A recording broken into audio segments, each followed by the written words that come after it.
Jangan ambil hak orang. Sebab kalau ambil hak orang, mati syahid pun Allah tak benarkan masuk syurga. Jangan main-main. RM5 Ustaz, RM1 Allah tak benarkan. Bergantungan roh dia, mati syahid. Ikhlas. Satu orang masuk perang, tinggal keluarga, tinggal anak, isteri, rumah, kereta, harta, mati syahid ikhlas. Tiba-tiba ada hutang, sengaja lewat-lewat hutang orang RM100. Bukan tak ada duit. Dia pun duit belambak ya.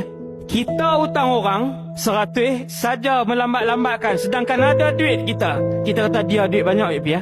Nanti-nanti ya, duk tengok ada duit bukan tak ada duit. Dia ada duit, dia tak ada duit, yang tu duit dia. Kena bayang. Hati-hati dengan hak orang.